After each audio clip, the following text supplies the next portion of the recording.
खुलुमबाय पिजि निउसआव नोंथांमोनखौ बरायग्रोनानै लानाय जाबाय। गिबि रादाबाव दं।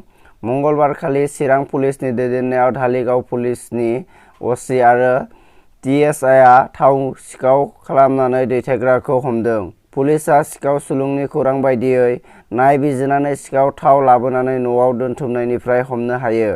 चिरां पुलिसआ सिखाव फालांगिरिनि न'निफ्राय गं 4 थावजों बुंफबनाय गेदेर ड्राम, गं 7 गेदेर फिसा महरनि थाव, आबुं बुंफबना थानाय ड्राम, गंसे थाव सुग्रा आइजें, गंसे मबाइलारि बोखांनो हायो। सिखाव फालांगिरि मुजामिल आलीखौबो पुलिसआ हमनानै लाङो। पुलिसआ मिन्थिनो होदोंदि दायनिगिरि मुजामिलनि बेरेखा आयेननि राहा लानाय जागोन आरो बिजों लोगोसे थानाय गुबुन दायनिगिरिफोरखौ नागिरनानै हमनाय जागोन होनना खौरां बिजोंनि गेजेरजों फोरमायदों। नैथि रादाबाव दं। मंगलबारखालि आसामनि बङाइगाव जिल्लायाव नर्थ इस्ट एक्सप्रेसनिफ्राय रेलवे पुलिसआ 1000 गोथां गलि बोखांनो हायो।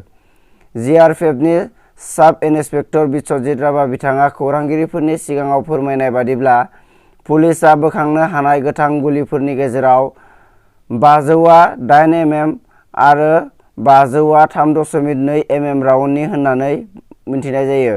नर्थ इस्ट एक्सप्रेस रेलआ जेब्ला गोदान बङाइगाव रेलवे स्टेशननि 1 नं प्लेटफर्मसिम सफैयो, अब्ला गंसे बिगोमा गैयै बेग बोखाङो।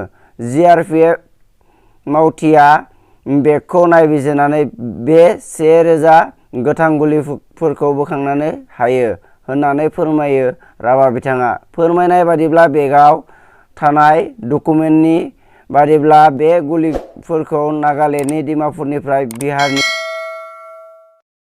बक्सार जिल्लासिम लांबाय थानाय जादोंमोन होननानै फोरमायनाय जादों। थामथि रादाबाव दं। कक्राझार पुलिसआ उदखारिनि बेरेखा नायबिजिरनानै गसाइगावनि सारानिलनिफ्राय गं 5 AK-56 राइफल, मोन 8 मेगजिन, मोन 11 शेलजों गंसे इउबिजिएल, गंसे HK राइफल आरो गोबां बिबांनि ग्रेनेड मोननो हादों। भारतजों मोजां सोमोन्दोनि बाथ्रा बुंग्रा चीनआ आबादारि सोमावसारनायनि सायाव बिस गोनां बाथ्रा बुंदों। ग्लबेल टाइम्सआव दिन्थिनाय मोनसे लेखआव बुंदों, भारत सोरखारा दिदोमथि गैयै थासारिखौ लानानै गिखांदों। बेनि थाखायनो बियो माखासे जायगाफोराव इन्टारनेटखौ बेन खालामदों। मख'नो गोनांदि, सुबुंतन्त्र सानाव दिल्लीयाव जानाय हिंसायारि जाथाय जानायनि उनाव बाथ्रा बांसावनायखौ होबथानो थाखाय सरकारा एनसिआरनि माखासे बाहागोआव इन्टारनेटखौ अरायथा नङै महरै होबथादोंमोन। बेखौ बिथा खालामनानै बेइजिंआ भारतनि हेंथायै बिबुंथि होदों। कार्बि हाजोनि सोलोंथाइ खोन्दोआव सोलायहोनायजों फसंनाय डिफु मेडिकेल फरायसालिमाया हाजो जिल्लानि देहा सिबिथाय बिथिङाव गोदान मिजिं लामा दिन्थिगोन।